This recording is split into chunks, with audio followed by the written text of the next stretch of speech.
everyone, I am Louie Estrada and today I will perform donning and removing personal protective equipment return demonstration. Personal protective equipment, commonly referred to as PPE, is specialized clothing or equipment worn for protection against infectious matters. It is the most effective for minimizing the risk of infectious disease transmission.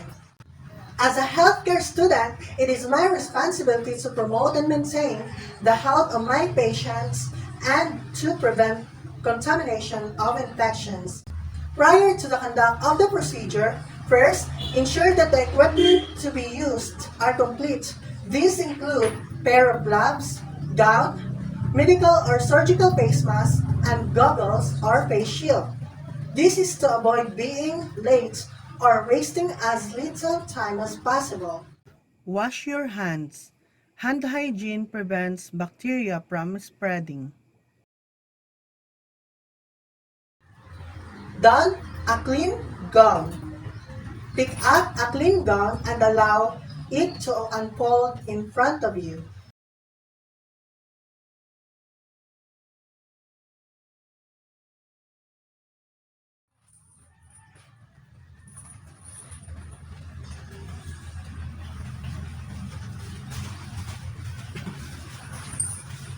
Next, slide the arms and the hands through the sleeves.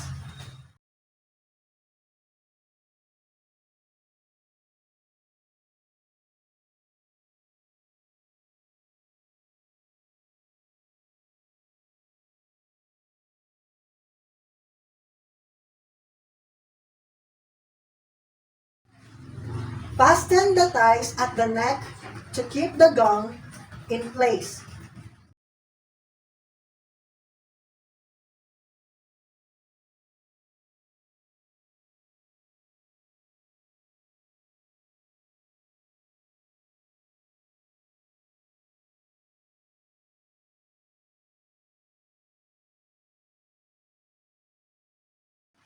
Next, overlap the gown at the back as much as possible and fasten the waist ties or belt.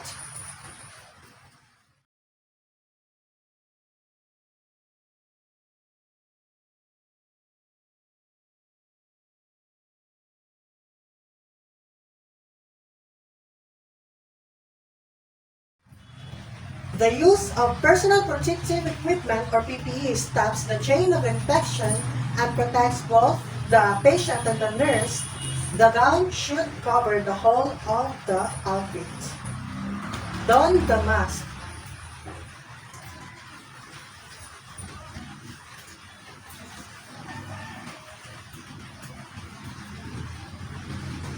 Locate the top edge of the mask.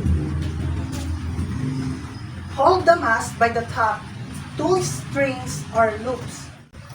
Place the upper edge of the mask over the bridge of the nose and tie the upper ties at the back of the head or secure the loops around the ears. Secure the lower edge of the mask under the chin and tie the lower ties at the nape of the neck.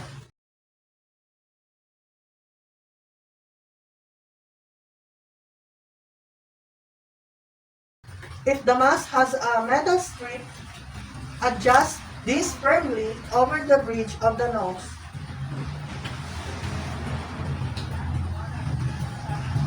Wear the mask only once and do not wear any mask longer than the manufacturer recommends or once it becomes wet. Do not leave a used face mask hanging around the neck. The use of mask stops the chain of infection and protects both the patient and the nurse. Mask protects nurses and patients from droplet nuclei and vast particle aerosol. Putting an eyewear or face shield. Wear protective eyewear by snugly fitting it to cover both eyes. Wear face shield, making sure to cover entire face.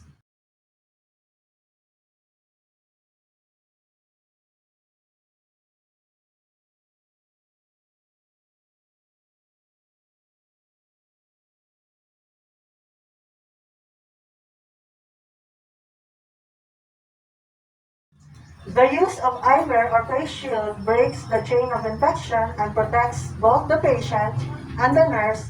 Eyewear protects the mucosal membranes of the eyes against slashing. Don clean disposable gloves. Pick up a clean glove using the left hand and properly insert on the right hand.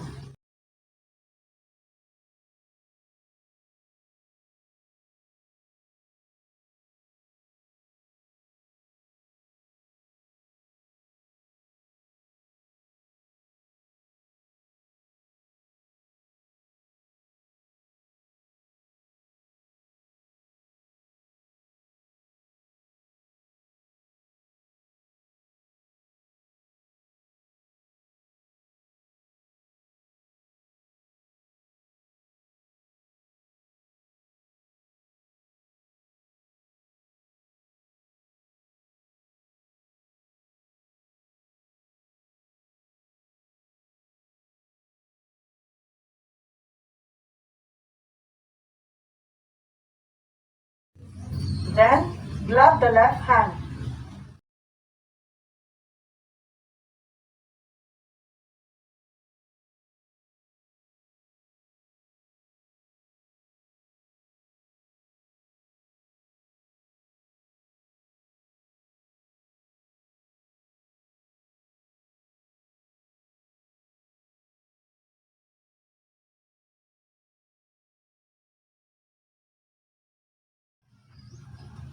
Pull the gloves up to cover the cuffs of the gown.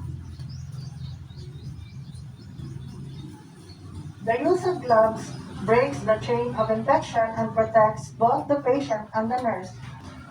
Microorganisms are kept under control by wearing gloves on the hands and wrists.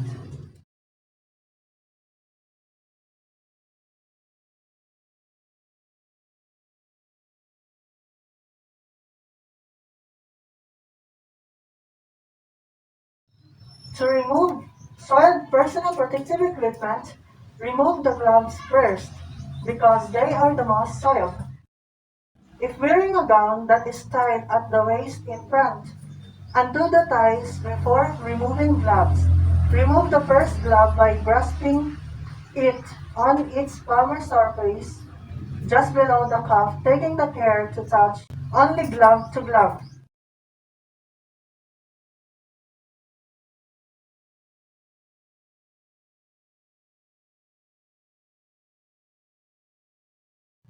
Pull the first glove completely off by inverting or rolling the glove inside out.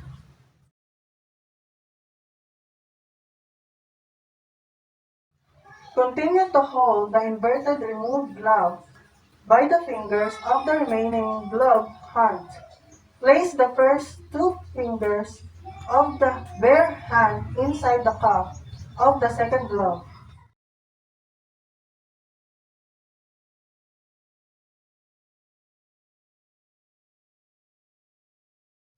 Pull the second glove of the fingers by turning it inside out. This pulls the first glove inside the second glove.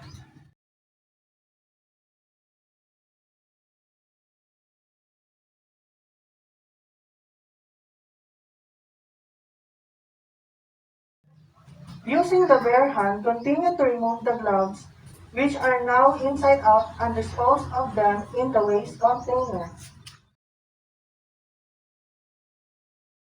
The area in front of the equipment is deemed contaminated.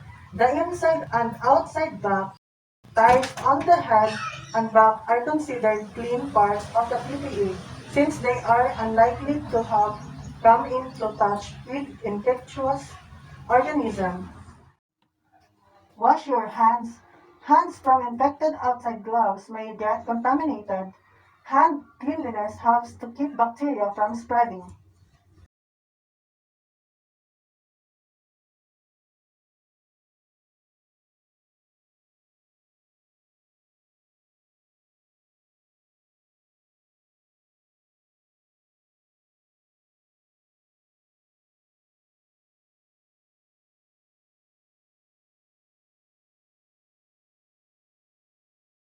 Remove protective eyewear or face shield and dispose of them properly or placed in the appropriate receptacle for cleaning.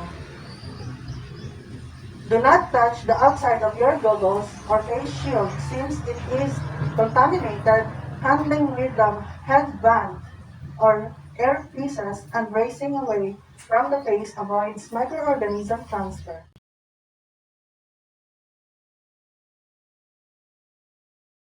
Remove the mask.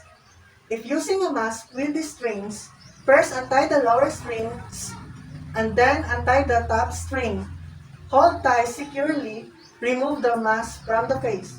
If using a mask with ear loops, hold the ear loops of both ears securely and remove mask from the face. Discard the disposable mask in the waste container. Wash the hands again if they have become contaminated by accidentally touching the soiled part of the mask. Do not touch the front of the mask or respirator since it is contaminated. Microorganisms are prevented from spreading by not contacting the front and disposing of them properly. Remove the gown when preparing to leave the room. Avoid touching soiled parts on the outside of the gown if possible. Grasp the gown along the inside of the neck and pull down over the shoulders. Roll up the gown with the soiled part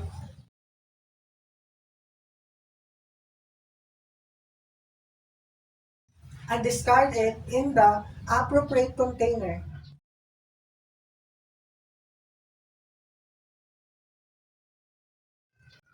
The front and the sleeves of the gown are contaminated. Touching just the inside of the robe and drawing it away from the body inhibits microorganism transfer. Microorganism transmission is prevented by proper disposal. Remember that an ounce of prevention is worth a pound of cure. That is all for today. Thank you for listening.